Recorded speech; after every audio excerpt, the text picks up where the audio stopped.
रूप पाहता लोचनी रूप पाहता लोचनी रूप पाहता लोचनी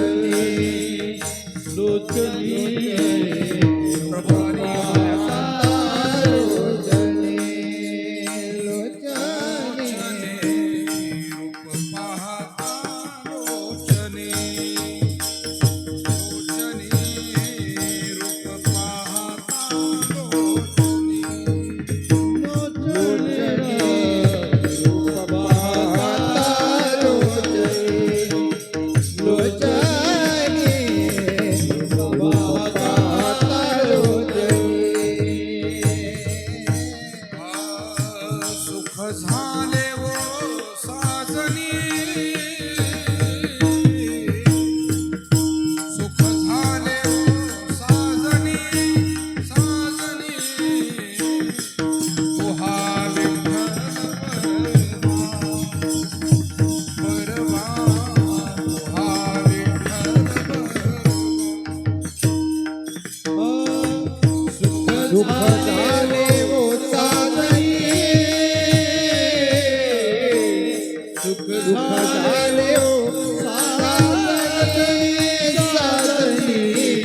तू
देव घ्या कोणी देव घ्या कोणी आई ताला घर पुसोनी आई ताला घर पुसोनी आई ताला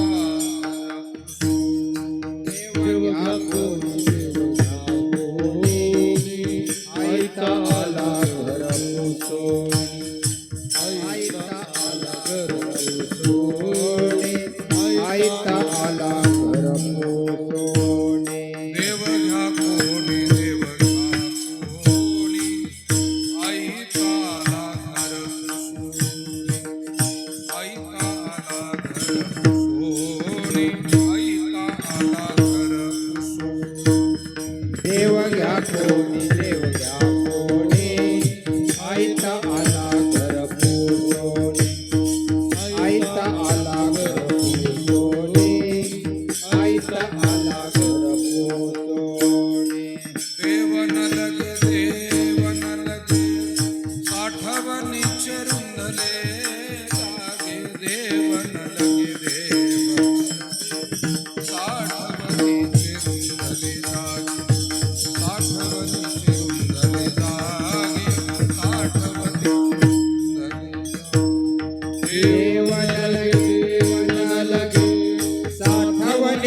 रुंधले जागे साठवणीचे रुंधले देवन लगे साठवणीचे रुंधले देवमंदला देवमंदला भाव उडाला काय करू देव बुडाला देव बुडाला भाव बुडाला काय करू भाव बुडाला काय करू भाव बुडाला काय करू देव घ्या फुका न लगे रुका मूल काही न लगे रुका मूल काही न लगे रुका मूल काही देव घ्या फुका देव घ्या फुका नलगे रुका रोल काय नलगे रुका रोल काय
गायनाची पहिली चाल गायनाचार्य संगीत विशारद वारकरी भूषण श्री हरिभक्तीपरायण तुळशीरामजी महाराज आतकरे गुरुजी गेवराई जिल्हा बीड आणि वारकरी भूषण गायनाचार्य श्री हरिभक्तीपरायण शिवाजी महाराज काकडे मंठा जिल्हा परभणी दोघेही गायनाचार्य हे महाराष्ट्रातले अत्यंत जाणते नामवंत असे गायनाचार्य आहेत.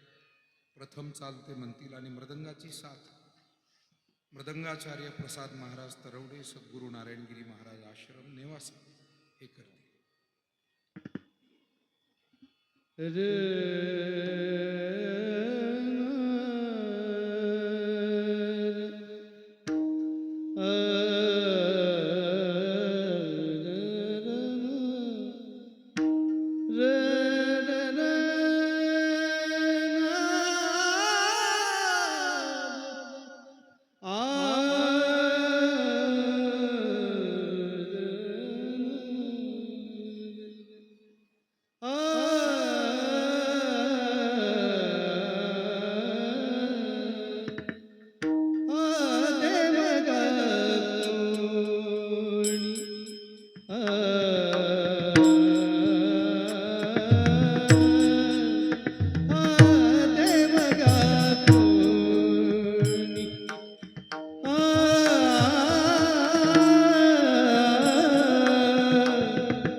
आयता आला घर पुसोणी देवन लगे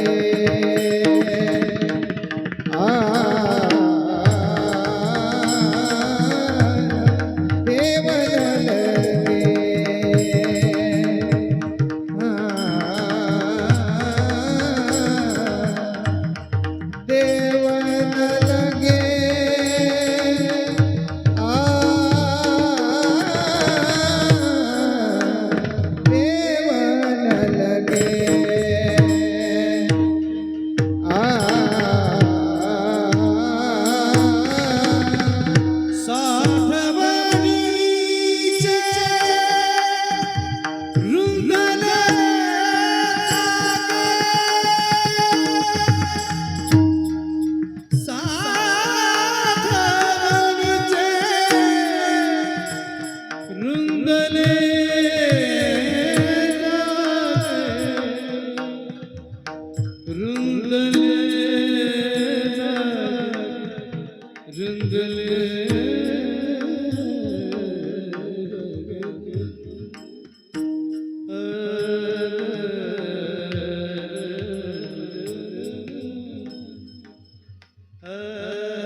साठवणीचे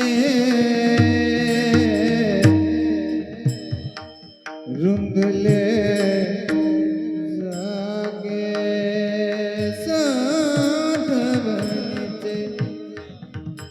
साठवणीचे साठवणीचे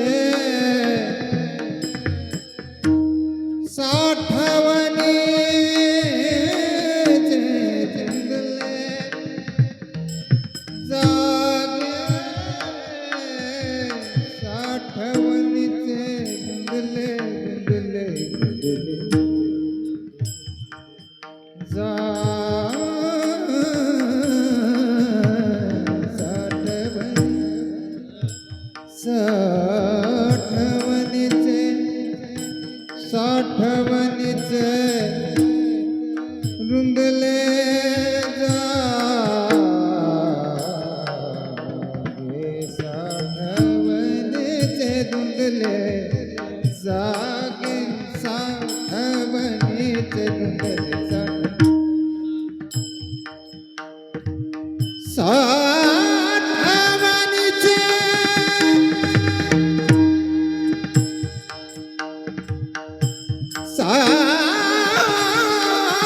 साठवणीचे साठवणीचे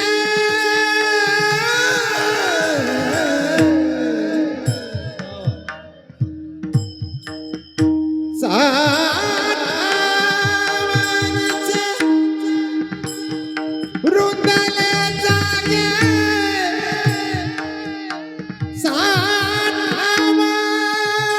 साठवणीचे रुंदले जागे साठवणीचे रुंदले जागे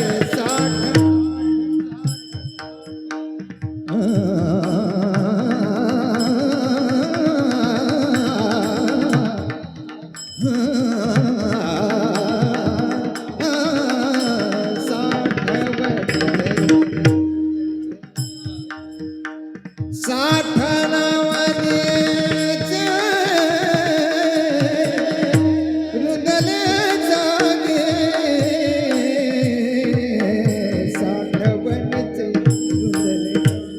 साठवणीचे रुंदले जागे रुंदले जागे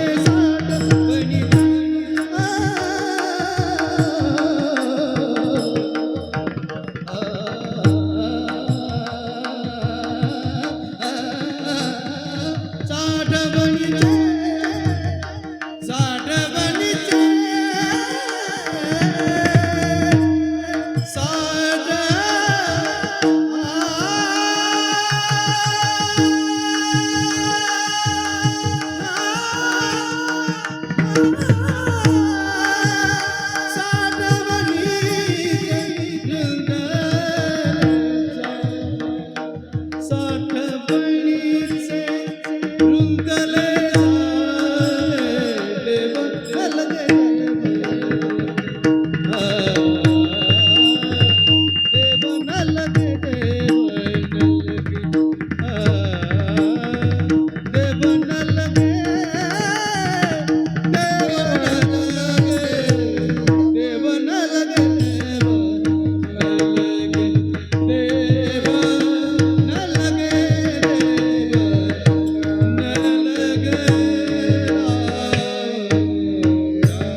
न लगे साठवणीचे रुंधले जागे. देव घ्या देव मंदला भाव बुडाला काय करू. देव घ्या फुका न लगे रुका मूल काही. दुबळा तुका भावहीन उधारा देव घेतला ऋण. देव न लगे साठवणीचे रुंधले जागे. महायोग पीठे तटे भीमरथ्या वरम पुंडरीकाय दातुं मुनीन्द्रैः. समागत्य तिष्ठन्तमानन्दकन्दं परब्रह्मलिङ्गं भजे पाण्डुरङ्गं. गजाननं भूतगणादिसेवितं कपित्थजम्बूफलचारुभक्षणम्. उमासुतं शोकविनाशकारकं नमामि विघ्नेश्वरपादपङ्कजम्. कर्पूरगौरं करुणावतारं संसारसारं भुजगेन्द्रहारं. सदा वसन्तं हृदयारविन्दे भवं भवानी सहितं नमामि.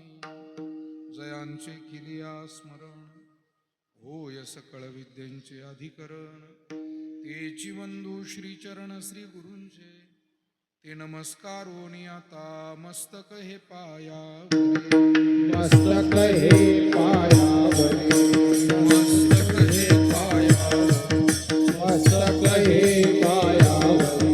या वारकरी संतांच्या या वारकरी संतांच्या या वारकरी संतांच्या या वारकरी संतांच्या या वारकरी संतांच्या या वारकरी मस्तक हे पायावरिया वारकरी संतांच्या वारकरी संतांच्या वारकरी संतांच्या. मस्तक हे पायावरिया वारकरी संतांच्या वारकरी संतांच्या वारकरी संतांच्या.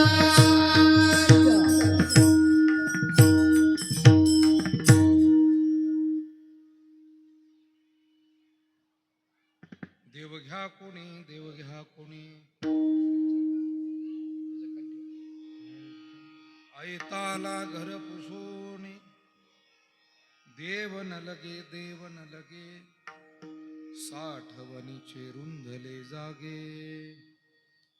संत श्रेष्ठ जगदवंदनीय जगद्गुरु श्री तुकाराम महाराज यांचा 5 चरणांचा थोडा ऐकू द्या.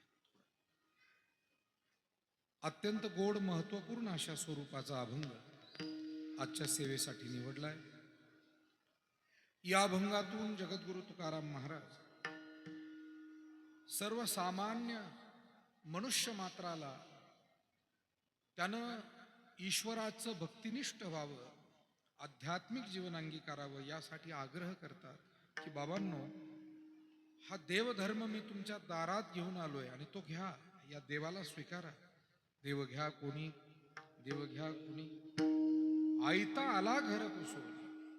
अगदी सहजपणे विनासायास मी त्या देवाला घेऊन आलोय. पण बहुतांशी लोक म्हणाले देव न लगे साठवणीचे रुंधले जागे. तुकाराम महाराज, तुम्ही देव वगैरे काहीतरी आणलाय, आम्हाला तर काही त्यातलं कळत नाही, पण देव ठेवायला आमच्याकडे जागा नाही. महाराजांना मोठं वाईट वाटलं. लोकांना देव तत्वच कळेना, त्याचं महत्व कळेना. मग महाराज म्हणाले देवरूपी मालाला आता उठाव कमी झालाय, मंदी आली. देव मंदला भाव बुडाला काय करू. मग कोणत्याही मालाला जेव्हा मागणी नसते, उठाव नसतो, मंदी येते, हे व्यापारातले शब्द आहे. त्यावेळेला काहीतरी तडजोड करावी लागते, योजना आणावी लागते. मग तुकाराम महाराज म्हणले देव घ्या फुका. योजना म्हणजे 25%, 50%ची नाही, 100% अनुदान. मोफत घ्या हो देव, असं महाराज म्हणतात. पण तरी सुद्धा कधी कधी जनसामान्याचं दुर्भाग्य की जो देव आजही तेव्हाही आणि आजही मोफतच मिळतो, पण तुमचं आमचं कधी त्याच्याकडे दुर्लक्ष होतं. लोक पुन्हा म्हणाले देव न लगे, देव न लगे, 60 वणीचे रुंधले जागे. महाराज म्हणाले माझ्या कल्याणासाठी आणि या जीवमात्राच्या कल्याणासाठी देव ठेवून घेणं गरजेचं होतं. देवाला ठेवून घ्यावं इतपत सामर्थ्य माझंही नाही, मी दुबळा आहे. पण उधारीवर तो देव मी माझ्याकडे ठेवून घेतलाय. कधीतरी कोणीतरी येईल आणि त्या देवाला मागेल, मला तो देव त्याला देता येईल. म्हणून महाराज म्हणतात दुबळा तुका भावहीन, उधारा देव घेतला ऋण. देव न लगे, देव न लगे, 60 वणीचे रुंधले जागे. विढाला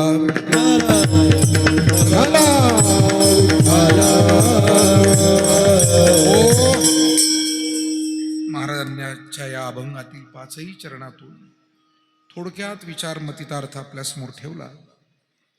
या अभंगाच्या माध्यमातून संकल्पित नियोजित वेळेमध्ये आपल्याला आपली सेवा भगवंताच्या चरणी रुजू करायची. तत्पूर्वी पार पडत असलेल्या आजच्या कार्यक्रमाच्या अनुषंगानं 2 शब्द परिहार देणं आवश्यक आहे. निर्मळ पाटील परिवार, निर्मळ पिंपरी, तालुका राहता, जिल्हा अहिल्यानगर, या परिवारातील कैलासवासी बाळासाहेब नारायण पाटील निर्मळ यांना आपल्यातून जाऊन 1 वर्ष पूर्ण झालंय. आणि आज निर्मळ पाटील परिवार आणि सर्व आप्तेष्ट, ग्रामस्थ, स्नेही, नातेवाईक सर्वजण मिळून त्यांचं प्रथम पुण्यस्मरण या ठिकाणी आपण साजरं करतो आहोत.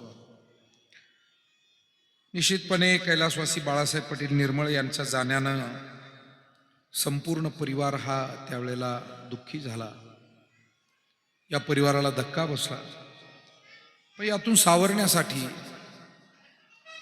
परिवारातील ज्येष्ठांनी असेल किंवा नातेवाईकांनी, ग्रामस्थांनी असेल, वेळोवेळी गावकी भावकी सर्व मंडळींनी येऊन या परिवाराचं सांत्वन केलं. वर्षभर 10व्या 13व्या नंतर प्रत्येक महिन्याचं श्राद्ध संपन्न झालं. आणि आता हे वर्ष श्राद्ध आजच्या तिथीमितीला या ठिकाणी संपन्न होतंय. आज श्रावण शुद्ध षष्ठी आहे. आणि योगायोग असा आहे की धनगरवाडी, वाकडी धनगरवाडी या ठिकाणी सद्गुरू गंगागिरीजी महाराजांचा आपल्या परिसरातला नव्हे तर महाराष्ट्रात आणि भारतात सुप्रसिद्ध असलेला हा हरिनाम सप्ताह सुरू होतोय. तेही एक औचित्य असल्यामुळे मला वाटतं गावची भजनी मंडळी आणि बरीचशी मंडळी तिकडेही सप्ताहाच्या प्रारंभाला गेलेली आहेत. अनेक जण आलेत, अनेक जण येत आहेत. या परिवारातील कैलासवासी बाळासाहेब पाटील निर्मळ यांच्या आई गंगा भागीरथी कौशल्याबाई नारायण पाटील निर्मळ, कैलासवासी बाळासाहेब पाटील निर्मळ यांच्या धर्मपत्नी गंगा भागीरथी सुनीताताई बाळासाहेब पाटील निर्मळ, त्यांचे भाऊ शिवाजीराव नारायणराव पाटील निर्मळ, अशोकराव नारायणराव पाटील निर्मळ, दत्तात्रय नारायणराव पाटील निर्मळ, बहीण स्वालकाताई रामनाथ पाटील डांगे, मुलगा चिरंजीव सागर बाळासाहेब पाटील निर्मळ की जो आपल्या सर्वांच्या मार्गदर्शनानं सागर हा आजचा कार्यक्रम करतोय. आई असेल, आजी असेल, चुलते असतील, इतर सर्व आप्तेष्ट मंडळींच्या मार्गदर्शनाखाली सागरनं आजच्या या कार्यक्रमाचं नियोजन केलंय. आणि कैलासवासी बाळासाहेब पाटील निर्मळ यांची मुलगी सौ ज्योतिताई योगेश पाटील चौधरी, जावई योगेशराव चौधरी आणि त्यांचा संपूर्ण परिवार, इतर सर्व आलेले नातेवाईक आजच्या या कार्यक्रमाच्या निमित्तानं आवर्जून उपस्थित राहिलेले आपल्या सेवाधामाचे भूमिदाते आणि मार्गदर्शक कचरू पाटील निर्मळ नाना, आपले दत्तात्रयजी निर्मळ साहेब, आवर्जून एकरुखे येथून कीर्तनाच्या ओढीनं नेहमीच येणारे माजी सरपंच बाळासाहेब पाटील, भाऊसाहेब पाटील गाढवे, या निमित्तानं उपस्थित आपल्या पिंपरी आणि परिसरातील व नात्यातील सगळीच मान्यवर मंडळी, आपले डॉक्टर पावसे साहेब आणि सगळे स्नेही मंडळी, सर्व उपस्थित माता भगिनी, आमच्या संतोष महाराज दीक्षितांचे राहता इथून आलेले सगळे बालगोपाळ विद्यार्थी, आणि ज्यांच्या सुंदर अशा गायन वादनानं या कीर्तनाचा प्रारंभ झाला आणि आपल्याला एक भक्तिरस ज्यांच्या द्वारा प्राप्त झाला, असे वारकरी भूषण गायनाचार्य आमचे आतकरे गुरुजी श्री हरिभक्तीपरायण शिवाजी महाराज काकडे, आमचे शिवाजी पाटील खर्डे, त्याचबरोबर ज्यांची सुंदर साऊंड सिस्टीम आहे असे तळेगाव दिघे येथील आमचे सन्माननीय सहकारी. आज या कार्यक्रमाविषयी मला खरं तर अचानकपणे सागर भाऊ निर्मळ आणि त्यांच्या वतीनं आपल्या सेवाधामाचे व्यवस्थापक सचिनप्पा निर्मळ अतिशय अचानकपणे ही जबाबदारी त्यांनी माझ्यावरती टाकली. आणि शेवटी आपले ग्रामस्थ आहेत, ज्या ज्या वेळेला आपल्याला शक्य आहे आपण ही सेवा केली पाहिजे या भावनेनं या ठिकाणी मी उपस्थित आहे. कोणत्याही घरातील करती धरती व्यक्ती गेली की त्या घराला एक पोरकेपणा येत असतो, पण त्यातून सावरून अखेर आपल्याला पुढे जावं लागतं. आपल्या जवळच्या व्यक्तीच्या जाण्यानं दुःख हे आपल्याला निश्चित होतं, कारण याला वियोग म्हणतात. वियोग हा दुःखाला कारण होतो. वियोग हा अनिष्टाचा झाला तर चालतो, पण जे इष्ट आहे त्याचा वियोग होऊ नये. शास्त्र म्हणतंय इष्ट वियोग हा दुःखाला कारण आहे आणि अनिष्ट संयोग हा दुःखाला कारण आहे. अनिष्टाचा संयोग होऊ नये, जे दुःखदायक आहे, हानिकारक आहे. असं कोणाला वाटतं या जगामध्ये की मी आजारी पडावं, मी दरिद्री असावं, मी अडचणीत यावं, असं कोणाला वाटतं? माऊलींनी प्रश्न विचारला, हा रोग काही रोगिया, आवडे दरिद्र दरिद्रिया, परी भोगवी जे बळिया, अदृष्टे जेणे. याला कर्म म्हणतात, अदृष्ट म्हणतात.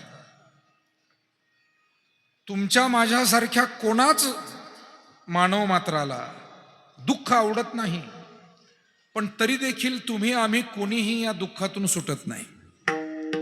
इच्छा असो वा नसो, जे जे वाट्याला आलेलं आहे ते दुःख आपल्याला स्वीकारावं लागेल आणि त्यातून सुख शोधत पुढे जावं लागेल.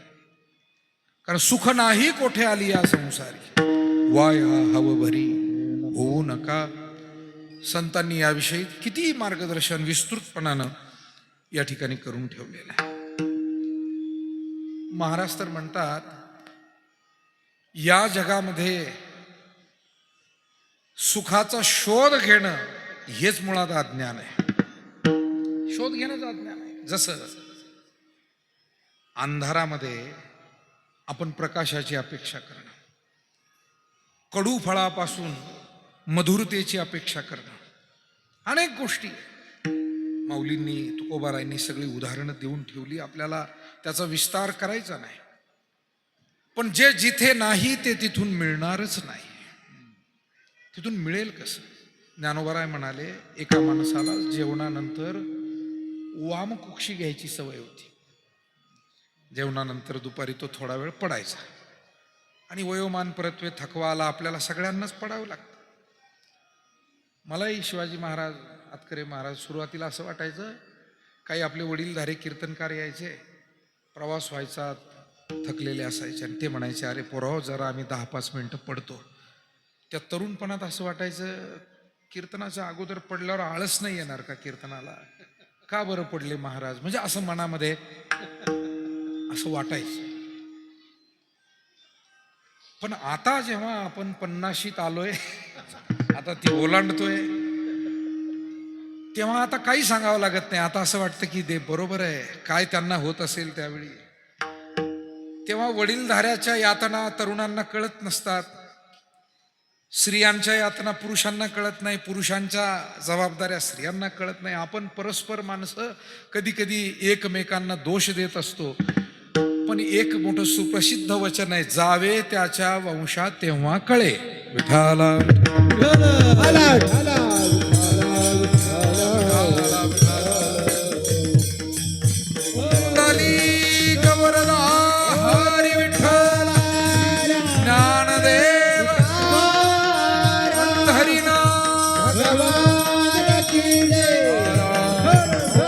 झाला एका व्यक्तीला दुपारची वामकुक्षी घ्यायची सवय होती. तो व्यक्ती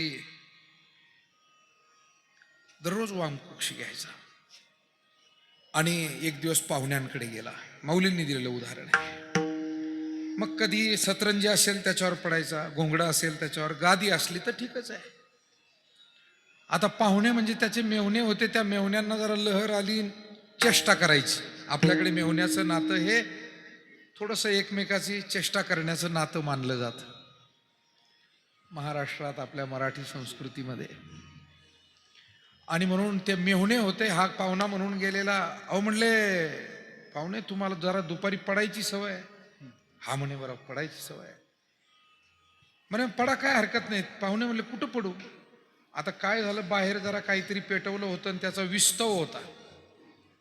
लाकडं जाळलेले आणि त्याचे असे धगधगीत निखारे होते.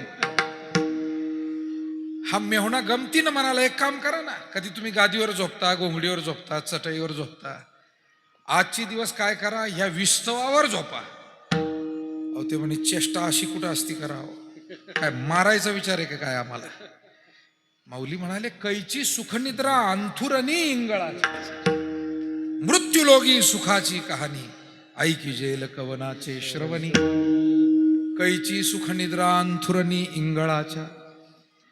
इंगळ म्हणजे धगधगीत पेटलेला विस्तव, निखारे, जळते कोळसे असे ते निखारे.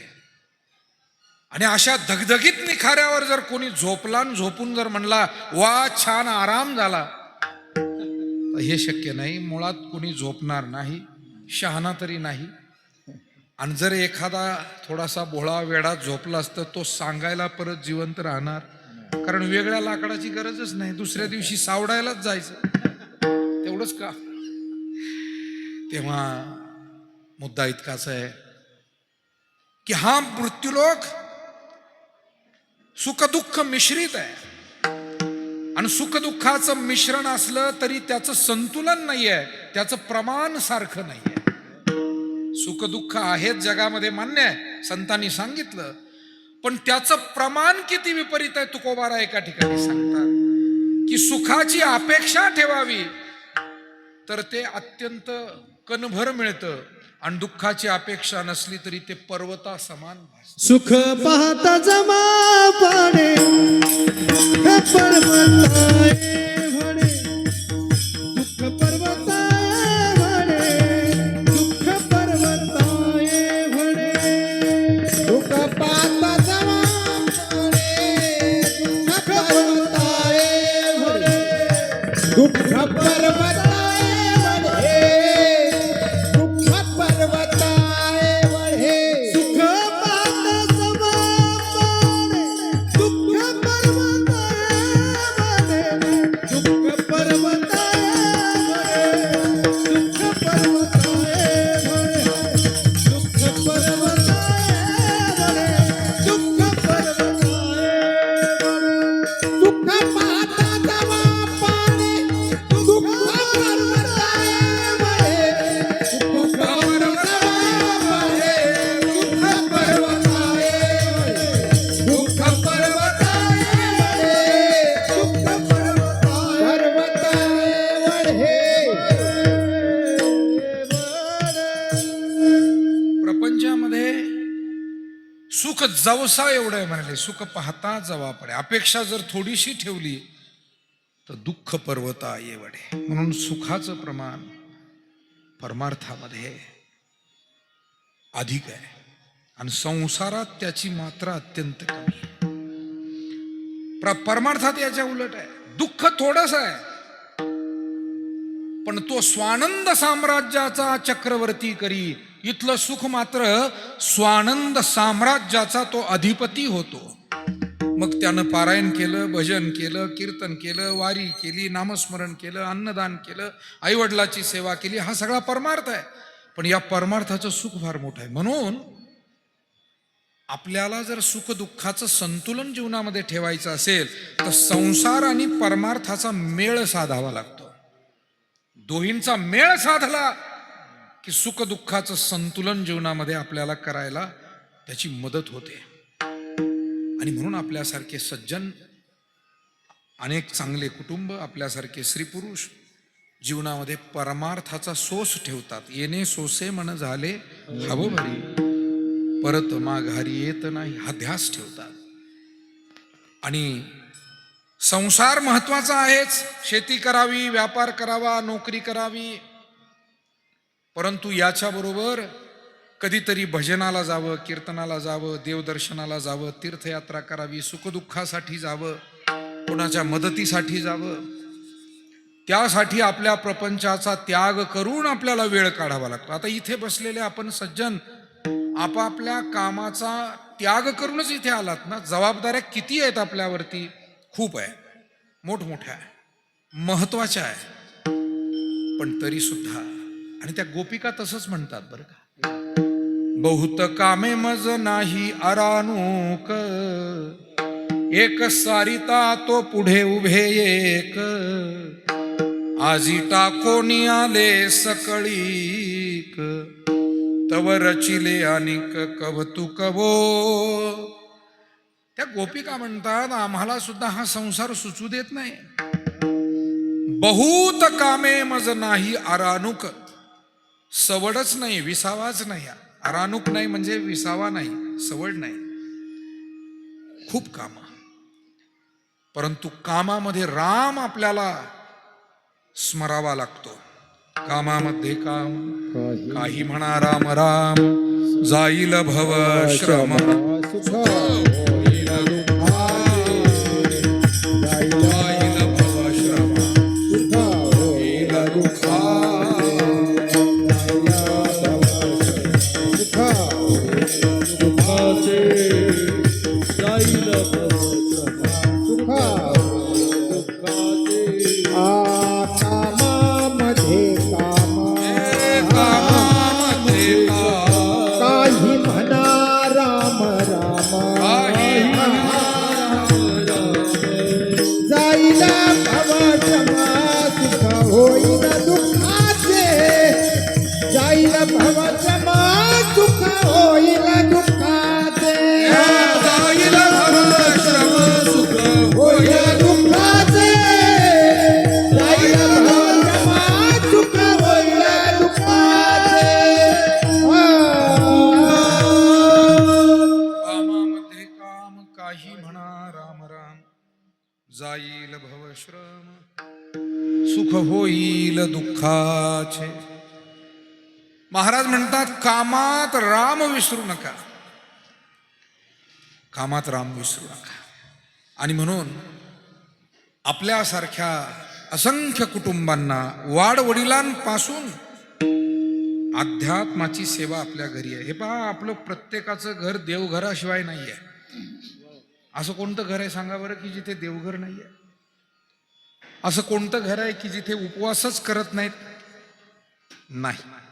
प्रत्येक घरी कुठल्या ना कुठल्या देवाची पूजा होते, उपवास केला जातो, व्रत केलं जातं, पोथी वाचली जाते. आणि हे घरात झालं पाहिजे. गृहदोष आपल्या घरात येऊ नये, कोणताच दोष येऊ नये, घरात सुख टिकून राहावं. तोडगे ताडगे करू नका. वारकरी संप्रदाय तोडग्या ताडग्याला काही महत्व देत नाही. तोडगे किती रुपयाला पडतात तुम्हाला माहिती आहे? पिंपरीकरांना मी काय सांगायचं, काय तोडग्याचं. अशा तोडग्यानी जर का जीवन चाललं असतं तर पाप आणि पुण्य, सेवा, मग याला महत्वच राहिलं नसतं.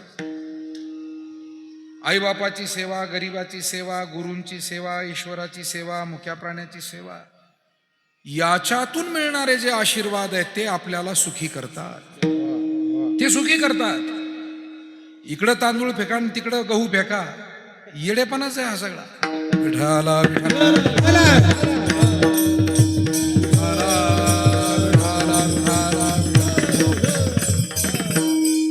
पण लोकांना सोपं आवडतं. सासू सासऱ्याची सेवा करा असं जर सांगितलं ते नाही आवडत. पण इकडून ते तसं करा आणि तिकडून ते तसं करा. लोक म्हणा हा याच्यातून काहीतरी होईल. कलियुगाचा प्रभाव संतांनी लिहून ठेवला मायबाप हो. संत म्हणाले, लटिके ते रुचे साच कोणाही न पचे. या कलियुगामध्ये असे दिवस येतील हे संतांनी अगोदर लिहिलं होतं की खोटं लोकांना आवडेल आणि खऱ्याला लोक ठोकर मारून जातील. हीच परिस्थिती आहे, हीच परिस्थिती. घरात तेच चाललंय, गावात तेच चाललंय, समाजात तेच चाललंय. खऱ्याला ठोकर मारण्याची लोकांना हिंमत असते, परंतु खोटं मात्र फार चांगलं आहे म्हणून त्याला ते कुरवाळतात. बघा ना तुम्ही, एखादा माणूस आहे, त्याला 2 मित्र आहे आणि दोघं मित्र संध्याकाळी भेटले.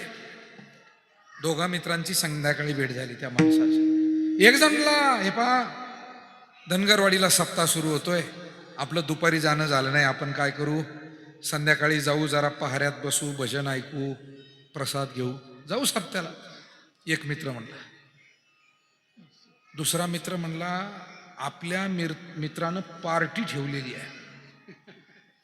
काय घरात श्रावण चालू असल्यामुळं घरचे करून देत नाही, पण आपल्याला दम निघत नाही ना, म्हणे काय करा. तेव्हा पार्टी ठेवलेली, गुप्त पार्टी आहे, गुप्त. बघावर 2 मित्र आहेत त्या माणसाचे. एक म्हणतो सप्ताहाला चला आणि दुसरा म्हणतो पार्टीला चला. मला वाटतं अशा वेळेला आपल्यासारखा सज्जन कोणी तिथं असेल तर तो म्हणेल, नाही गड्या, या चुकीच्या मार्गाला मला नेऊ नको, मला या भक्ती मार्गाकडे जाऊ दे. पण जरा कमकुवत मनाचा जर माणूस तिथं असेल, तो विचार करतो सप्ताह अजून 12शी पर्यंत आहे. त्याचं डोकं चालू होतं बरं. सप्ताह 8 दिवसाचा आहे, तो काय 1 दिवसाचा आहे का? पार्टीचा योग आज आहे, उद्या कोण देत आहे?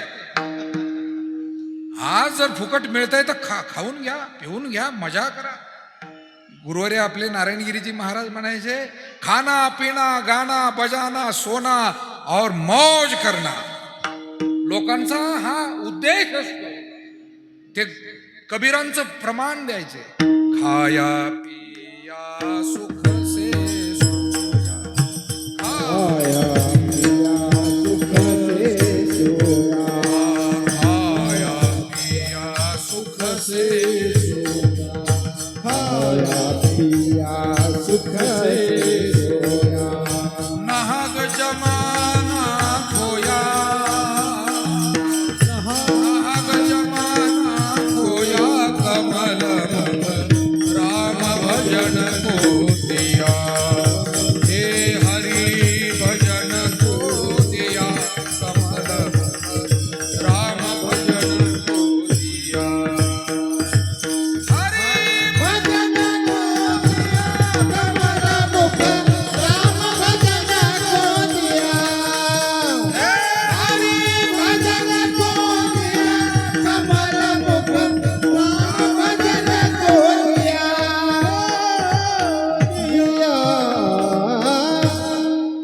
आज 50 वर्षापूर्वी महाराजांच्या कीर्तनात हे चाली आणि हे आपण ऐकायचो आणि हे विचार आपल्याला त्यांनी दिले. म्हणून मला वाटतं हजारो माणसं ही आपल्या जीवनामध्ये योग्य मार्गानं जगू शकली, ती आजही जगतायत. हे या संतांचे आपल्यावर उपकार आहे. त्यांनी आपल्या 2-2, 4-4 पिढ्या मार्गी लावल्या. मायबाप हो, काय त्यांच्या उपकारांचं आपण वर्णन करायचं. काय द्यावे त्यासी व्हावे उतराई, ठेविताहा पायी जीव थोडा करणे. या जगामध्ये मार्ग भरकटावा असे अनेक क्षण येतात आणि अनेक लोक भेटतात मार्ग भरकटवणारे, पण सन्मार्ग दाखवणारे फार भाग्यानं भेटतात. कधी आईच्या रूपानं, कधी वडिलाच्या रूपानं, कधी चुलत्या काक्या आजी आजोबाच्या रूपानं, काका मामा मावशी आत्या शेजारी पाजारी वारकरी, आणि कधी कधी संतांच्या रूपानं हे सन्मार्ग दाखवणारे भेटतात. सन्मार्ग दाखवणारा कोणत्या रूपात भेटेल काय सांगताय? कोणत्याही रूपात. मदाल असा आपल्या बाळाला सांगते, म्हणजे आईच्या रूपात त्या बाळाला गुरु भेटला. कोणत्या रूपात भेटले? ज्ञानोबारायांना आपले थोरले भाऊ गुरु म्हणून लाभले, मार्ग दाखवणारे. म्हणून मार्ग दाखवणारा वेगळाच असतो, लांबचाच असतो असं नाही. घरातला सुद्धा जो आपला मार्गदर्शक आहे, आई असेल, वडील, आजी आजोबा, चुलते काके, त्यांचा आदर करा. कारण त्यांनी मार्ग दाखवलाय. मार्ग दावून गेले आधी, दयानिधी संत पुढे, तेनेची पंथे चालो जाता, न पडे गुंथा. माझा मुद्दा बोलण्याचा हा होता की संसारामध्ये अपेक्षा सुखाची ठेवली तरी दुःखच जास्त मिळतं, आणि परमार्थ हा सहज जरी केला तरी तो सुखच देऊन जातो. तो दुःखाचा परिहार केल्याशिवाय राहत नाही. भाग गेला शिन गेला, अवघा झाला आनंद, सहज शिन भाग. हे पा, एखादं बी रागानं जरी तुम्ही जमिनीत टाकलं, ओल्या जमिनीत, पण ते अंकुरणार आहे. राग राग टाका, पण त्याला योग्य ओलावा मिळाला, वातावरण मिळालं तर त्यात ते तिथून अंकुर धरतं आणि त्या बीजापासून वृक्ष निर्माण होतो. तसं परमार्थात तुम्ही केलेलं पुण्य सहज करा, आळसानं करा, कसंही करा, पण तरी सुद्धा तो परमार्थ, ती सेवा आपल्याला आशीर्वादच देऊन जाते. हे परमार्थाचं वैशिष्ट्य आहे. म्हणून भलतिया भावे शरण जाता भेटी. या संतांना आणि भगवंताला कोणत्याही भावनेनं शरण जा, पण पाडी तसे तुटी जन्मव्याधी. ते माऊली काय, तुकोबाराय काय, पांडुरंग काय. आणि म्हणून जुन्या काळामध्ये दृष्टांत सांगायचे. म्हणाले कधी कधी परमार्थ असा आहे, आपल्याला भजन करायला थोडं दुःख होतं, कारण शेवटी जागावं लागतं, बसावं लागतं, पण आनंद होतो. वारीला चालायला थोडाफार त्रास होतो, कधी पाय दुखतील, कधी थोडंसं काय थंडी ताप येईल, पण आनंद अमर्याद आहे. हे परमार्थाचं सुख. जुन्या काळात आपली वाडवडील कीर्तनकार मंडळी गोष्ट सांगायची. शेतकरी कुटुंब आणि शेतात कामाला गेले.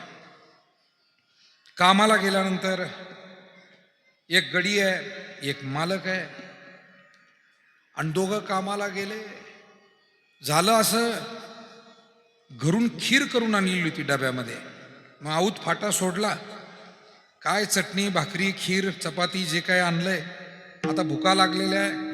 कारण पूर्वीच्या काळची श्रीमंती होती, भूक वेळेवर लागत होती आणि झोप सुद्धा वेळेवर लागत होती. ही पूर्वीच्या काळची श्रीमंती.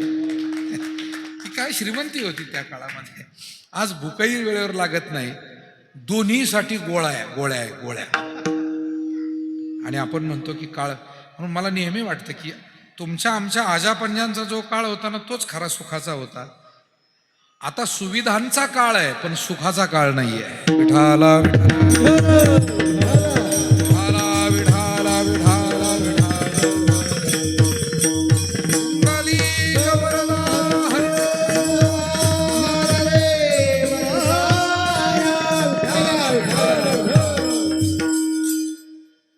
फाटा सोडला, दोघाला भुका लागलेला. एक गडी आहे, मालक आहे, शेतकरी त्याचा गडी. आता त्या नोकराला खीर फार आवडायची, आणि त्याला वाटलं खीर डबाभरच आहे, पण एवढी तर आपण ठरवली तर एकटंच खाऊ, आणि दोघात वाट्याला किती घेईल मालकाच्या ना आपल्या. मग त्यांनी गंमत करायची ठरवली.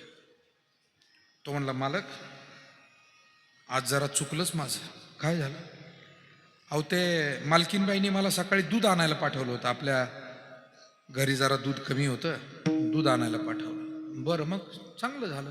नाही चांगलं झालं, पण माझं थोडं चुकलं मालक. गडी म्हणतोय, काय? मी कुंभारवाड्यातून दूध आणलं म्हणे. काय ते? तो एवढंच म्हणला फक्त, मी कुंभारवाड्यातून. आता याच्या डोक्यात असं बसलं, कुंभारवाड्यातून दूध आणलं म्हणजे गाढवाचं दूध आहे की काय कोणास ठाऊक, गाढविणीचं दूध आहे, गाईचं दूध आणलं. आता हल्ली दुधावर न बोललेलंच बरं. दूध आणि दुधाच्या पदार्थावर. मला वाटतं खऱ्यासाठी त्रास घेणारे तुकारामच होते, आणि आजही तुकारामच आहे. त्याही वेळेला खऱ्या मार्गासाठी त्रास घेतला खूप, पण खरं सोडलं नाही. सत्य असत्यासी मन केले ग्वाही, मानियले नाही बहुमता. तुकाराम नावाचीच जादू काही वेगळी आहे. विठाला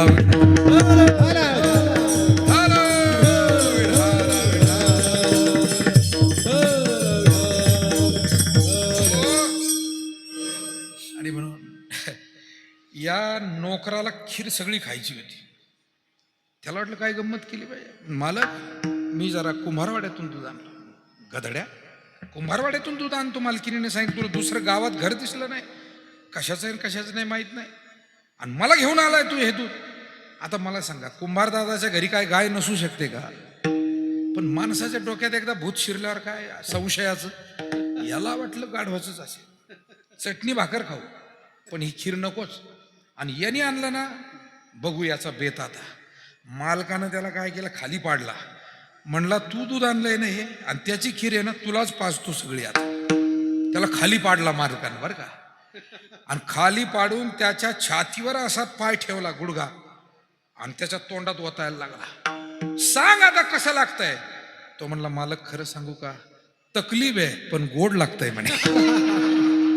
तकलीफ आहे थोडी, कारण तुम्ही मला खाली पाडलंय, वरून खीर ओतताय, जरा घोटायला जरा त्रास होतोय. पण त्याला माहित होतं ते जे पडलंय ना खाली, हे दूध गाईचंच आहे. पण त्यानं गंमत का केली, एकट्याला खीर खायची. चला, जुन्या काळात वाडवडील माणसांचा दृष्टांत मला खूप दिवसांनी आठवला म्हणून सांगून टाकलं. मुद्दा इतकाच आहे, परमार्थामध्ये सुद्धा थोडी तकलीफ आहे. उपवास करायचा थोडा त्रास होतो, पोथी वाचायची थोडा त्रास होतो, यात्रा करायची थोडासा त्रास होतो. पण याचं जे सुख आहे, या सुखाला नाही या आनंदाशी जोडा, सांगता गोष्टी लागती गोडा, आला अशी आकारा अमुचिया चाडा, तुका म्हणे भिडा भक्तीची या. तुकाराम महाराज तर म्हणाले, अरे बाबा हो, मी अनुभवलंय. तुकाराम महाराज म्हणतात, भक्तीचं सुख, नामस्मरणाचं, ईश्वराच्या सेवेचं सुख काय आहे, तर तिथे सुखाशिवाय दुसरं काही नाही. डोहही आनंदाचा आहे आणि लाटाही आनंदाच्या आहे. आनंदाचे डोही, आनंद तरंग, आनंदाची अंग. अजून एक महाराजांचा फार गोड अभंग आहे, जुन्या फडकरी वारकरी मंडळींची त्याला चाल आहे. आनंदाच्या लाटा तेथे उसळती, आनंदाच्या लाटा तेथे उसळती, आनंदाच्या लाटा तेथे उसळती,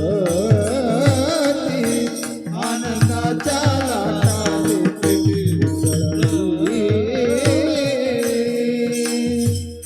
तुळशीराम महाराज, ठाकरे महाराज, काय जुनी मंडळी आपली होती पहा. म्हणजे काय बांधणी असायची, लाटा उसळती तर तिथे तो जो अंतरा आहे तो तसाच दिला. आनंदाच्या लाटा तेथे उसळती, आनंदाच्या लाटा तेथे उसळती, आनंदाच्या लाटा तेथे उसळती, आनंदाच्या लाटा तेथे उसळती. मन भवरे फिरती चक्राकार, चक्राकार, चक्राकार, आनंदाच्या लाटा तेथे उसळती, आनंदाच्या लाटा तेथे उसळती. मन भवरे फिरती चक्राकार, चक्राकार, चक्राकार, आनंदाच्या लाटा तेथे उसळती, आनंदाच्या लाटा तेथे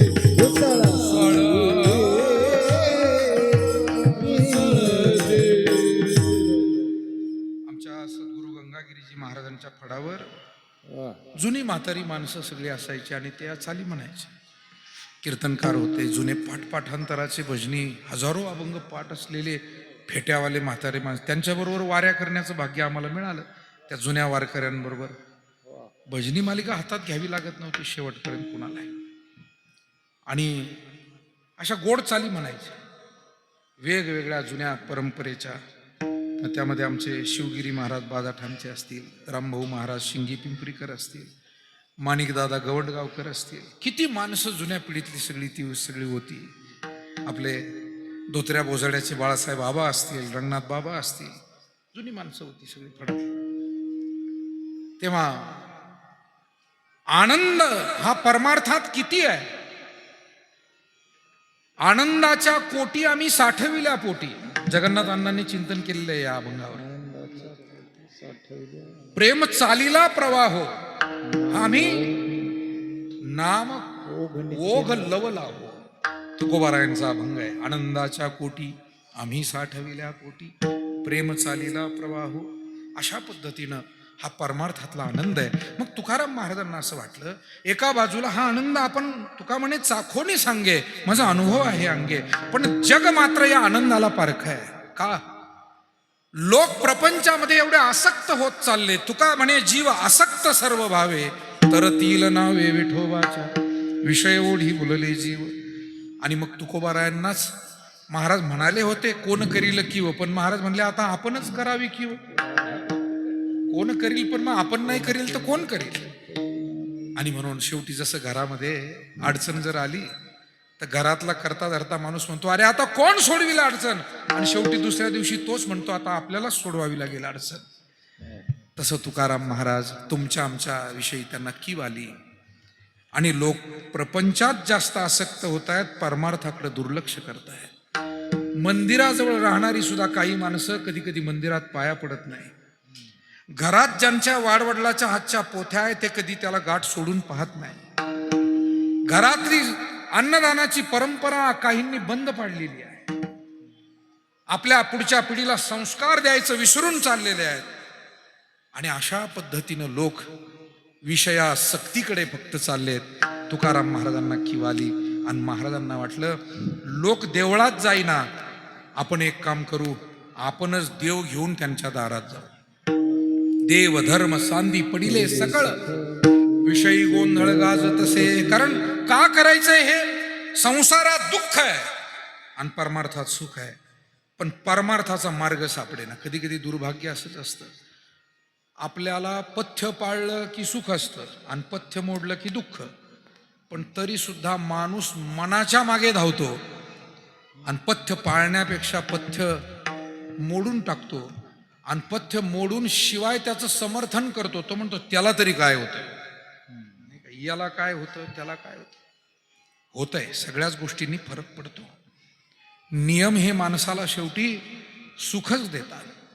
आणि म्हणून जगद्गुरु तुकाराम महाराजांना असं वाटलं की लोक देवाकडे येत नाही, सुदैवानं संत महात्म्यांच्या स्वाधीन देव आहे. मायबाप हो, देव केला ऋणी, रिद्धी सिद्धी वाहे पाणी, धावे चाले मागे मागे, सुख दुःख साहे अंगे. अनेक अभंग आहे की परमात्मा हा संतांचा अंकित आहे.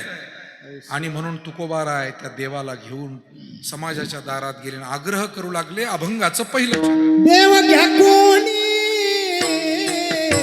देव घ्या कोणी, देव घ्या कोणी,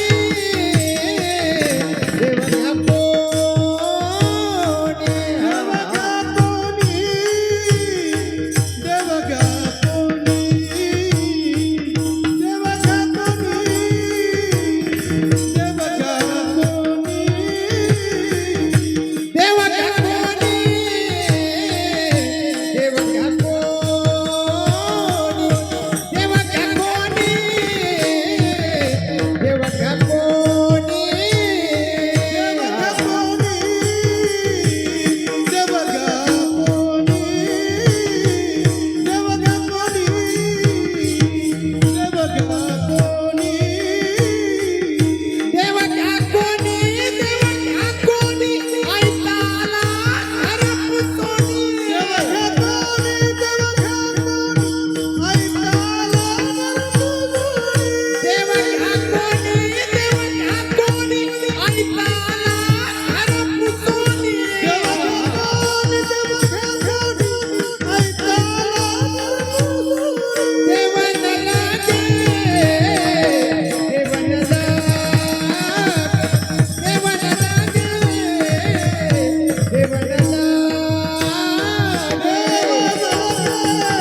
देव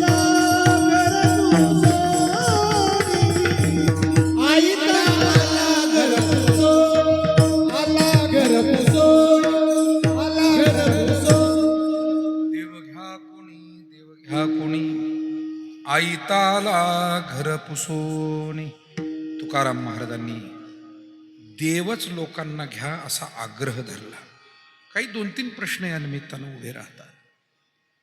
तुकाराम महाराज जो देव देत आहेत, तो देव म्हणजे नेमका काय? तो देता घेता येतो का?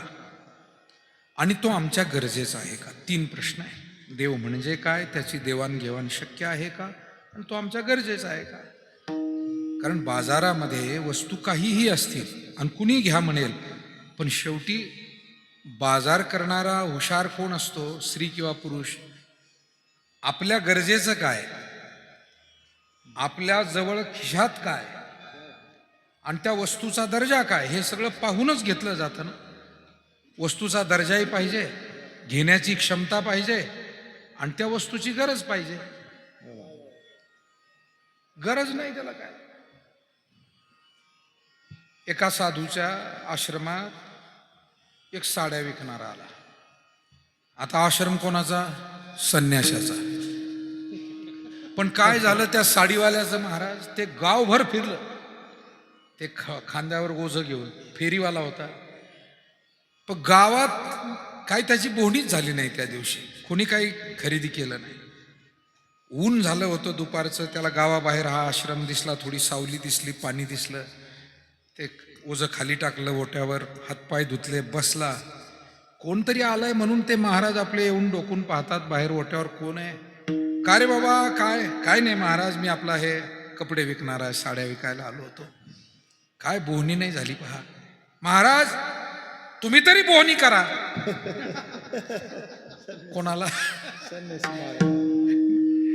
महाराज म्हणाले, बाबा तुझ्या वस्तूला काही नाव ठेवत नाही मी. तो दाखवायला लागला ना, ही साडी अशी, ती. अरे नको दाखवू, चांगलं आहे तुझी वस्तू, कापड चांगली आहे, पण मला त्याची गरज नाही.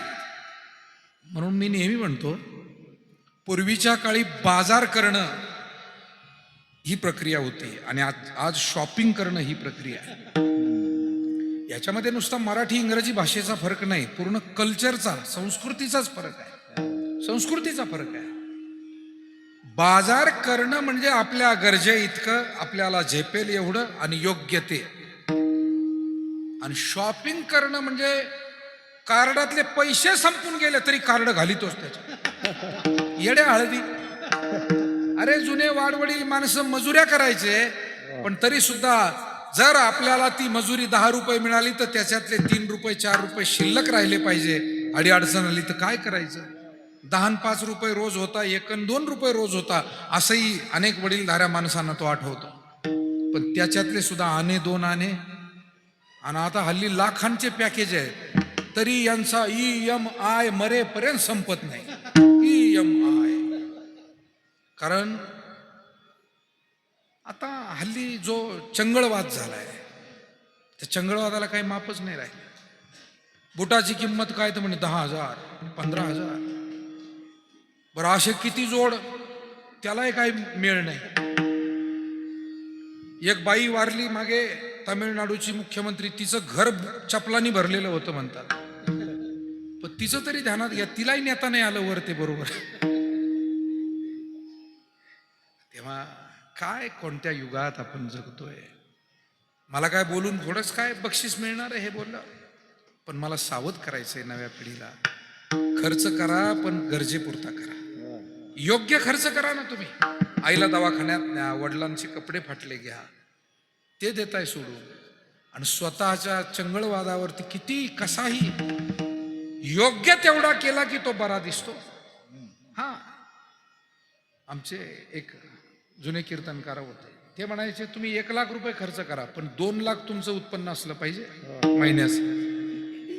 कारण तुका म्हणे ताळा नाही त्याची अवकळा. विठाला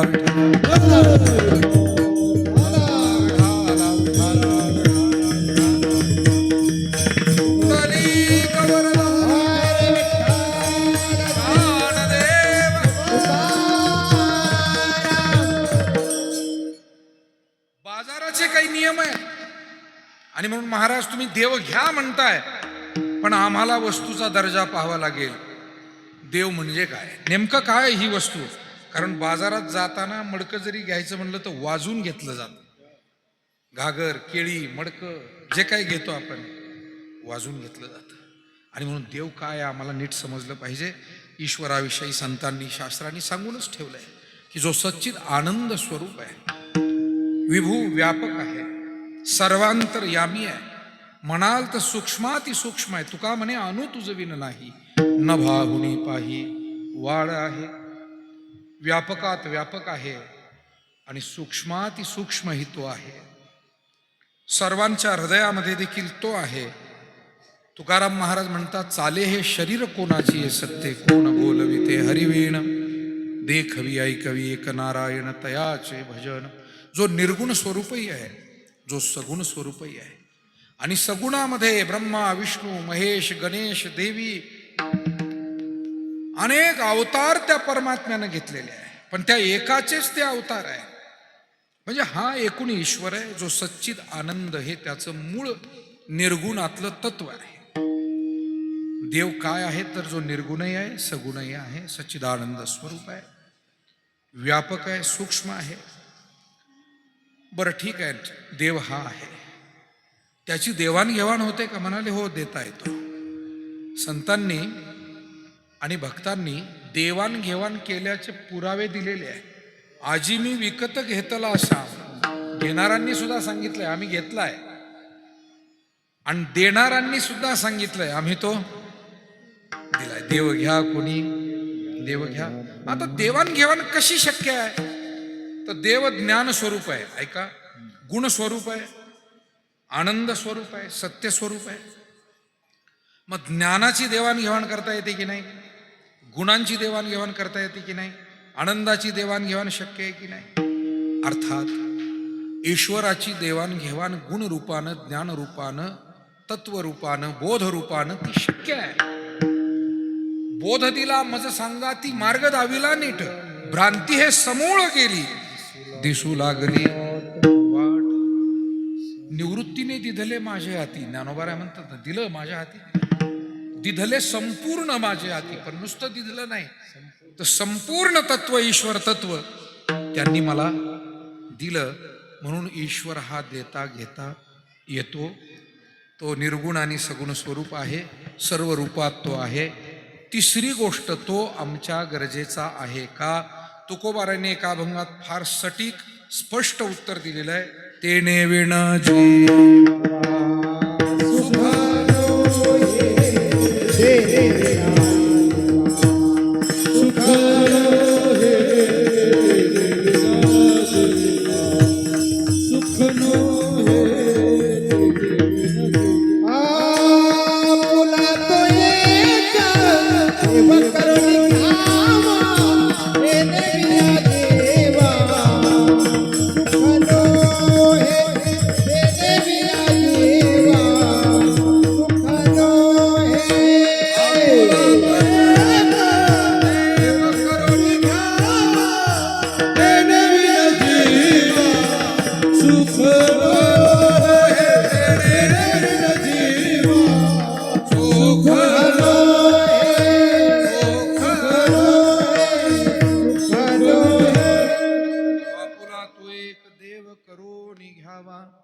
त्या देवाशिवाय सुखच नाही. कारण सुखरूप तो आहे. तो नसेल तर कशातच सुख नाही. बरं, तो नसेल तर सुख नाही. म्हणून कृष्ण जेव्हा गोकुळात होता ना, तेव्हा सर्व भक्तांना, ते गोपाळ असतील, गोपिका असतील, यशोदा, नंदबाबा, सगळे भक्त लहान थोर, त्यांना सर्व गोष्टीत सुख मिळत होतं. बोलती चालती देखती ऐकती सर्वत्र श्रीपती त्यांचे दृष्टी. सासुरे माहेर सासू सासरा धीर, देखती त्या भ्रतार हरीच्या रूपे. सर्वांमध्ये त्यांना आनंद मिळत होता. त्याचं कारण तिथे देव होता. म्हणून आपल्याही घरामध्ये तुम्हाला शेती करताना आनंद मिळेल, व्यापार करताना मिळेल, त्याला देवाची जोड पाहिजे. नोकरी करताना आनंद मिळेल, घर कुटुंबाला सांभाळताना आनंद मिळेल, पण देव वजा केला की मग निराशा वाढते, दुःख वाढत जात. मग चंदनाची चोळी माझे सर्व अंग पोळी, कान्हो वनमाळी वेगी भेटवा का. चंदन सुद्धा आपल्या त्या तप्त जीवाला शांत करू शकत नाही. कृष्णे वेधिली विरहिणी बोले, चंद्रमा करीतो वारा गे माये. न लावा चंदनु अंगिण घाला विंजन वारा, हरिविन शून्य शेजारू गे माये. माझे जीवीचे तुम्ही का होणे ना, माझा बळीया तो पंढरीचा राना ओ माये. माऊलींची गवळण आहे, फार गोड गवळण आहे, जुनी वारकऱ्यांची चाल आहे. हरिविन शून्य, मला हा मुद्दा तिथे महत्वाचा वाटतो. जीवनामध्ये जर लोक गंमत करत असतात, बरं देवधर्म करणारे माणसं जर कुणी स्त्री पुरुष तुमच्यासारखे असतील, लोक म्हणतात ते काय नुसते हरिहरी करतात. पण ज्ञानोबारायांनी लिहून ठेवलंय 750 वर्षापूर्वी, हरिविन शून्य. तुमच्या जीवनात हरी नसेल तर तुमचे पैसे, तुमचं पद, तुमची प्रसिद्धी, तुमचं वैभव शून्य. विठाला विठाला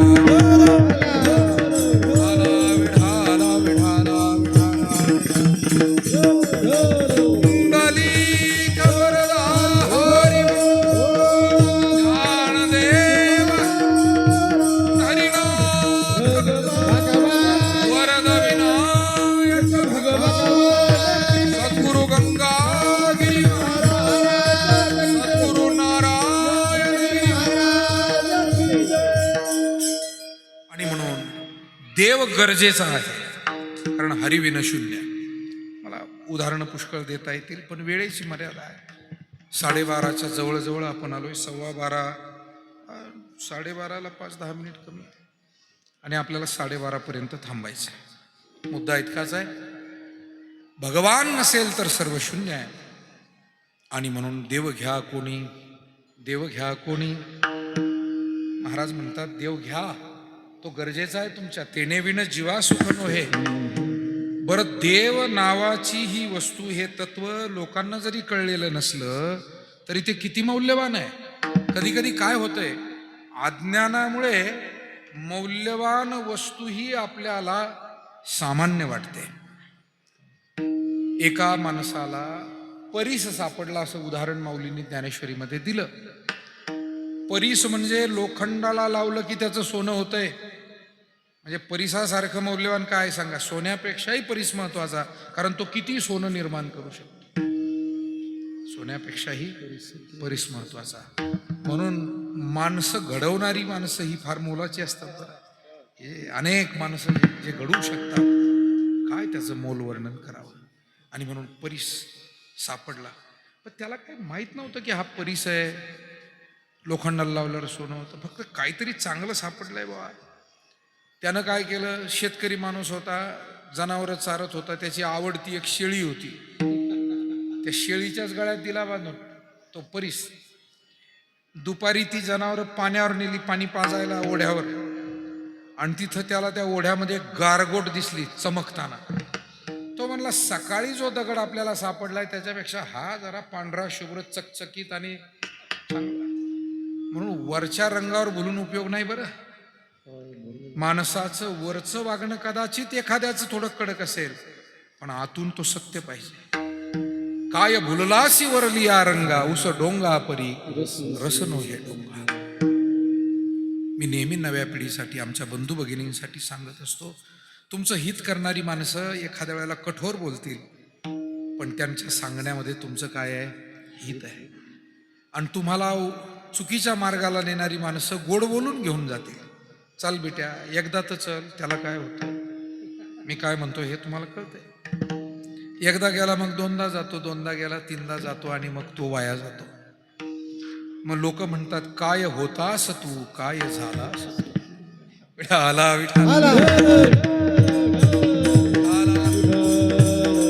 म्हणून जीवनामध्ये बरेच गोड बोलणारी माणसं आपल्याला महागात पडतात. त्याचे अनुभव नंतर येत असतात. माणसं महागात पडतात आणि कठोर बोलणारी माणसं आपल्या हिताची असतात. नाहीतरी खरं सांगू का, गुण येणारं औषध कडूच असतं. विठाला आणि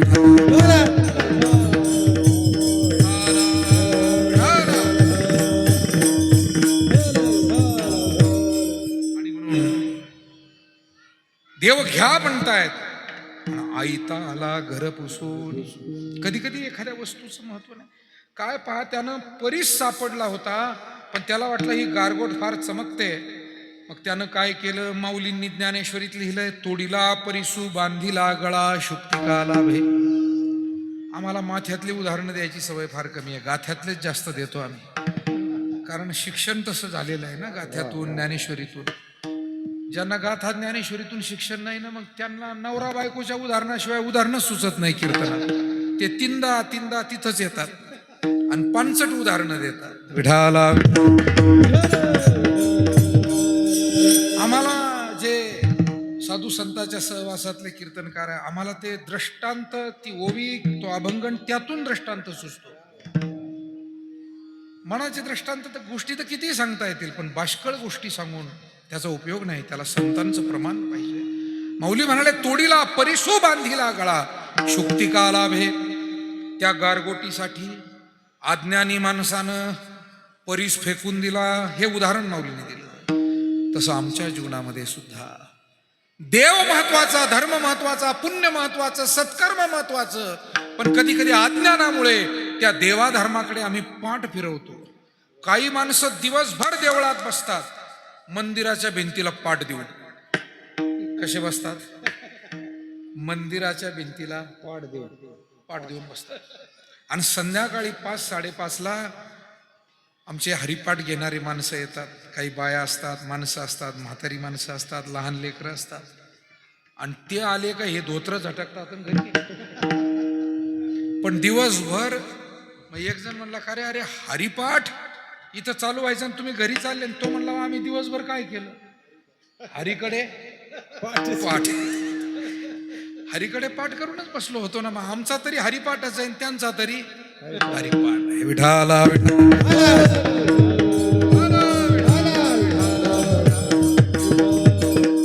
विनोदाचा भाग सोडा, पण ज्या ज्या वेळेला समाज हा परमार्थ विन्मुख होतो, त्याला संत परमार्थ सन्मुख करतात.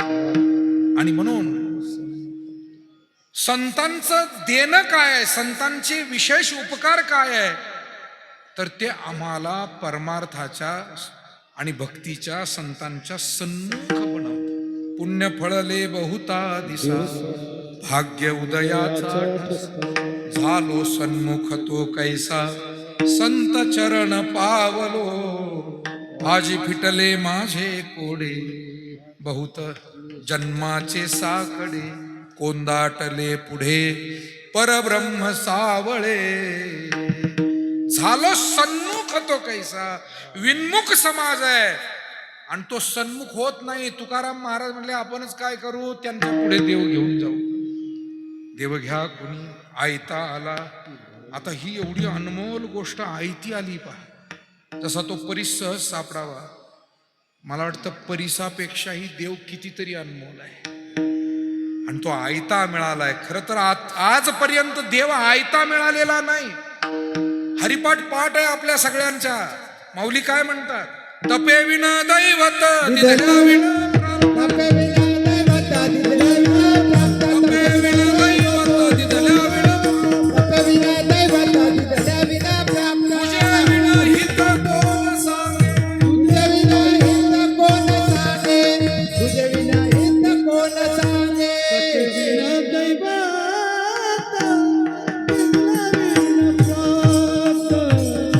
तपे विना दैवत दिधल्या विना प्राप्त. तपे विना दैवत दिधल्या विना प्राप्त. तपे विना दैवत दिधल्या विना प्राप्त. तपे विना दैवत दिधल्या विना प्राप्त. तुझे विना हित कोण सांगे, तुझे विना हित कोण सांगे.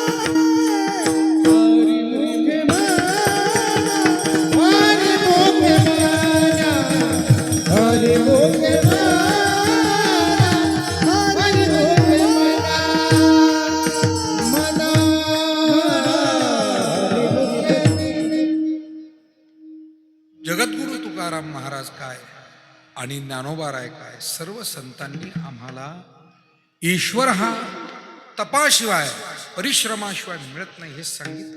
माऊली इथे म्हणतात, तपे विण दैवत दिधल्या विण प्राप्त. आणि असं हे दैवत पण आणलंय. पण कधी कधी काय आहे, वस्तूचं मोल जर कळालं नाही, लोक म्हणतात नको हे. मग कधी कधी बाजारामध्ये असं होतं, सोन्याकडे लोक दुर्लक्ष करतात आणि मातीला सोन्याचा भाव देऊन घेऊन जातात. आणि घरी गेल्यावर कळतं, अरे ही तर माती आहे. असंच होतं, कारण ज्ञान त्याचं नसेल. ज्ञान नसल्यावर काय, त्याला काय ताळमेळ आहे का काय? ज्ञान. आणि म्हणून इथे महाराज म्हणतात, देव घ्या कोणी आयता आला घर कुसून. लोक म्हणाले देव न लगे, देव न लगे, साठवणीचे रुंधले जागे. महाराज देव नको. नाकारण्यामध्ये दोन गोष्टी, एकतर भाग्य नाहीये आणि देवाला समजून घ्यावं इतपत ज्ञान नाहीये. ती दृष्टी नाहीये, दृष्टीच नाहीये, ज्ञान नाहीये. आणि ज्ञान आणि जर दृष्टी नसेल, हे पहा, एखादी माणसं संबंध जोडायला निघतात, पाहुणे रावळे पाहायला निघतात ना मुला मुलींसाठी. कधी कधी चांगल्या सद्गुणी सदाचरणी माणसाला नाकारतात आणि मूर्खांच्या जाऊन गळ्यात पडतात आणि आयुष्यभर रडत बसतात. रडा बेट्या हो, रडा. त्यावेळेला सज्जन माणसांची किंमत तुम्हाला कळली नाही. म्हणून सद्गुणाला महत्व द्या, आचरणाला महत्व द्या. एखाद्याचं घर लहान असेल मोठं असेल, एखाद्याची परिस्थिती बरी असेल थोडी सामान्य असेल, पुन्हा तोच विचार आहे, काय भुललासी वरली या रंगा विठाला.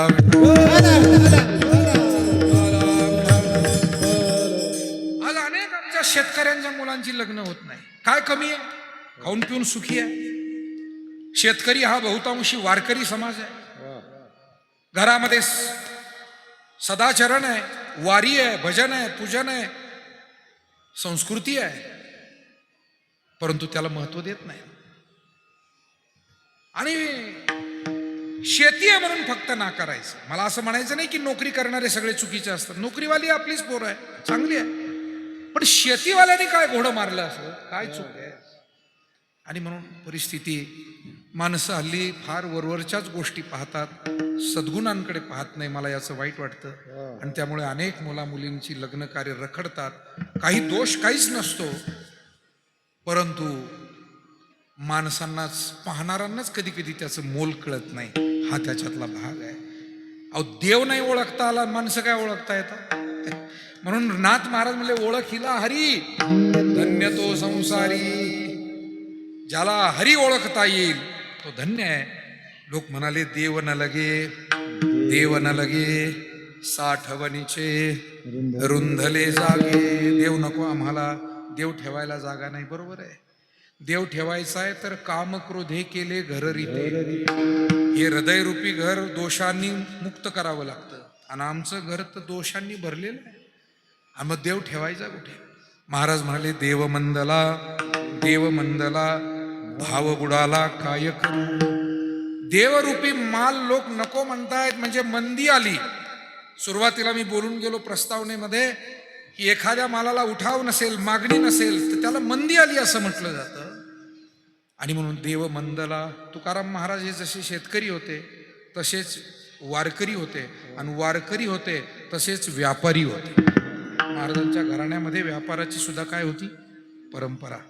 आणि म्हणून शेतकऱ्यानं व्यापार करावा हे आज आपण म्हणतोय, त्या काळी शेतीला व्यापाराची, नोकरीची जोड असावी हे तुकाराम महाराज त्या काळी करत होते 450 वर्षापूर्वी. आता आपणच आपल्या वाडवडिलाला विसरलो, त्याच्यात त्यांचा काय दोष आहे? विठाला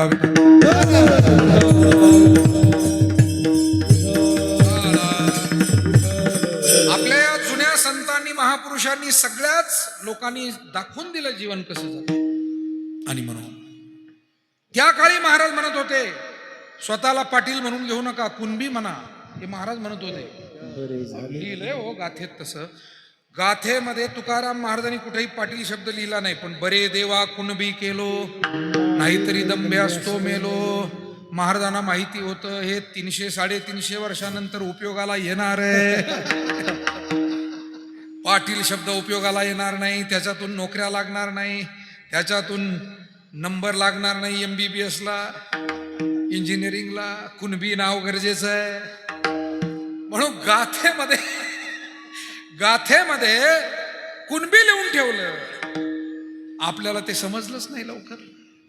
आपण आताशी शोधायला लागलो, सगळे कागद हरवल्यावर विठाला मला वाटतं आता का होईना आपण शोध घेतला पाहिजे, चांगल्या गोष्टी शोधल्या पाहिजे. हरकत नाही, प्रत्येकाला मिळावं. ओबीसीला मिळावं, कुणबीला मिळावं, ओपनला मिळावं, अगदी सगळे अनुसूचित जाती जमाती सगळे सुखी असावे हे सांगणारा वारकरी संप्रदाय. तेव्हा देवमंदला देवमंदला भाव बुडाला काय करू.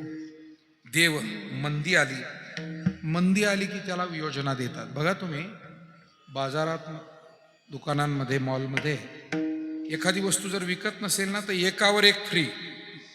त्याला हल्लीच्या भाषेत तिथे लिहिलेलं असतं बाय वन गेट वन.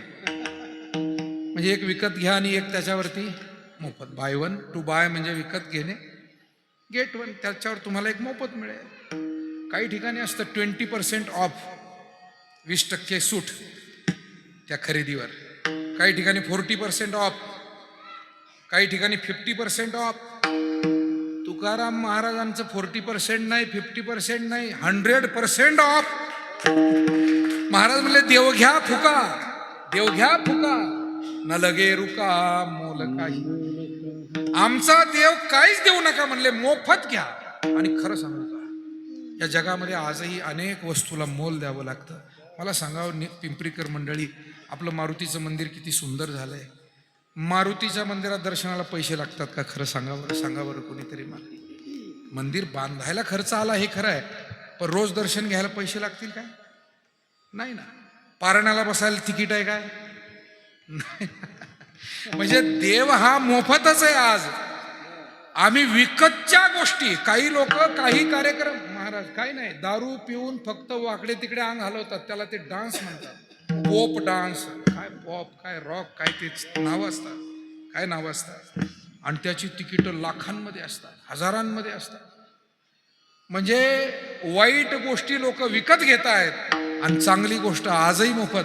चला जाऊ द्या, आजही दुधापेक्षा दारूचे भाव जास्त आहे की नाही? चांगली गोष्ट आजही स्वस्तच आहे, मोफतच आहे. विठाला विठाला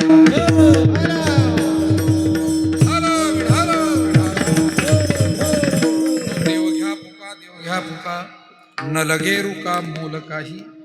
आणि महाराज शेवटी म्हणताय दुबळा तुका भावहीन, उधारा देव घेतला ऋण. मी उधारीवर देव घेतलाय. माझ्याकडे सुद्धा देव घेण्या इतपत पुण्य नाही आहे, साधना नाही आहे, माझा तितका भाव नाही आहे, पण मी घेतलाय. मला असं वाटतं संतांजवळ देव आहे हे त्यातून सिद्ध होतं, जरी ते नम्रतेनं म्हटले.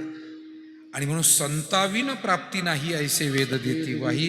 आम्हाला आज जर देवाचा अनुभव, सुखाचा अनुभव घ्यायचा असेल तर माऊलींच्या विचारांच्या मागे, तुकोबारायांच्या, सर्व संतांच्या विचारांच्या मागे जावं लागेल. हा त्यातला अर्थ आहे. आमच्या प्रत्येक कुटुंबामध्ये संत विचारांचं अनुसरण करावं, संस्कृतीचं पालन करावं, धर्माचं पालन करावं आणि आपल्या वाडवडिलांची सेवा करत हे जीवन आपण सुखी करावं. हाच या अभंगातला तुकोबारायांचा संदेश आहे. हेच देव घ्या म्हणण्यामागचं त्यांचा उद्देश आहे. एकदा त्या भगवंताचं भजन करूया. विठोबार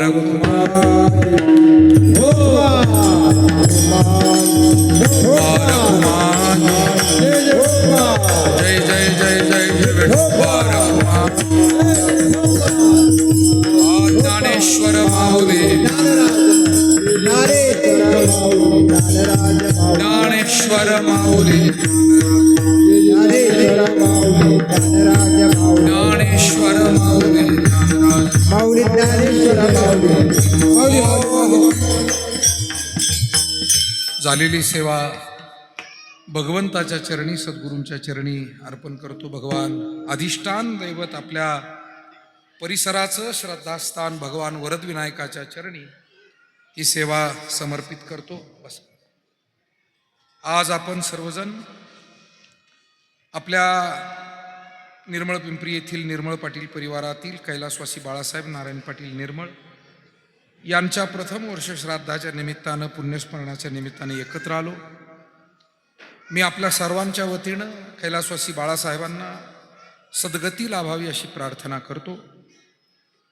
दुःखांकित असलेल्या परिवाराला दुःख सहन करण्याची शक्ती परमेश्वरानं द्यावी. त्यामध्ये त्यांच्या आई गंगा भागीरथी कौशल्याबाई नारायण पाटील निर्मळ, पत्नी गंगा भागीरथी सुनीताताई बाळासाहेब पाटील निर्मळ, भाऊ शिवाजी पाटील, अशोक पाटील, दत्तात्रय पाटील, मुलगा सागर भाऊ आणि बहीण सौ अलकाताई रामनाथ डांगेस आणि मुलगी सौ ज्योतिताई योगेश चौधरी, सर्व परिवार, विशेष करून मी या सर्व परिवारातून त्यांचे सुपुत्र जे आहे आमचे सागर भाऊ यांना धन्यवाद देतो.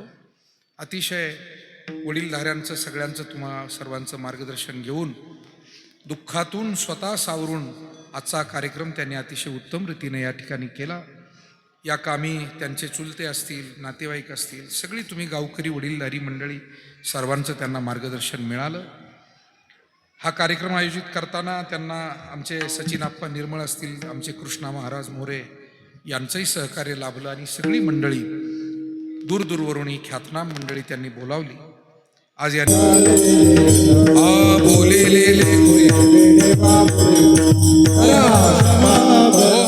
मंडळी आपण थोडीशी 2 मिनिटाची फक्त भैरवी चाल या ठिकाणी ऐकूया आणि मग समारोप करू.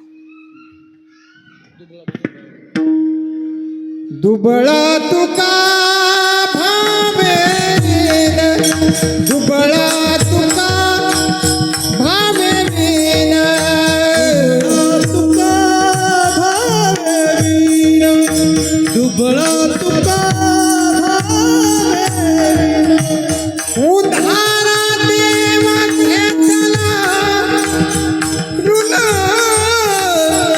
उधारा देव घेतला ऋण, देवन लागे, देवन लागे, देवन लागे, देवन लागे, उधारा देव घेतला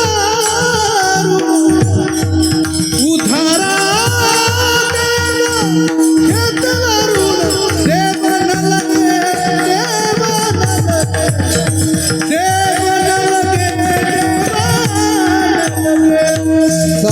साठवणीचे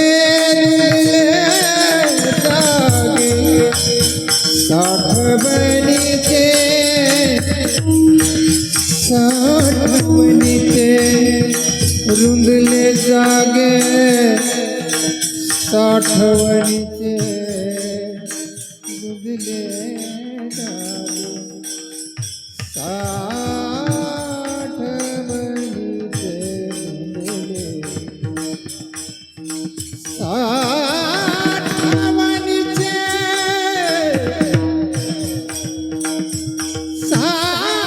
साठवणीचे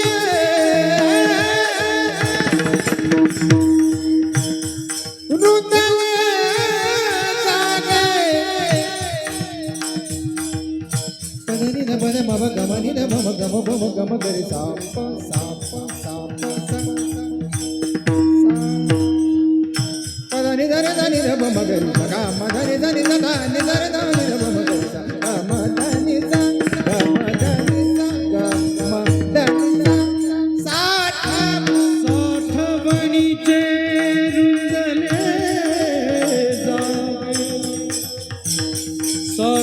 साठवणीचे रुंदले जागे, रुंदले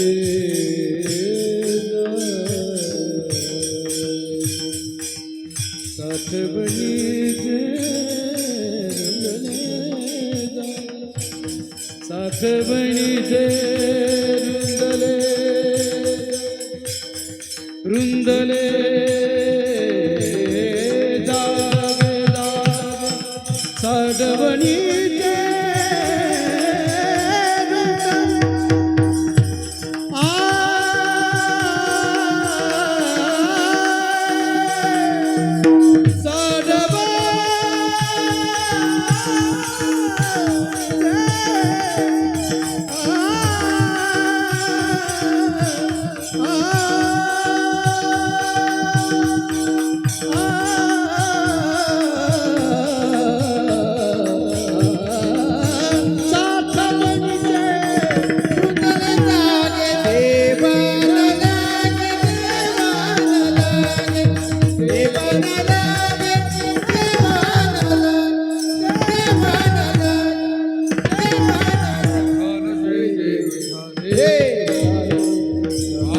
बोलिले कोई वेळी वागू राजमा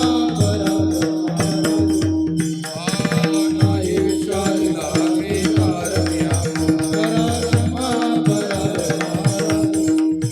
कामणी ज्ञानेश्वरा पाया पैकी करा ज्ञानदेव तुकाराम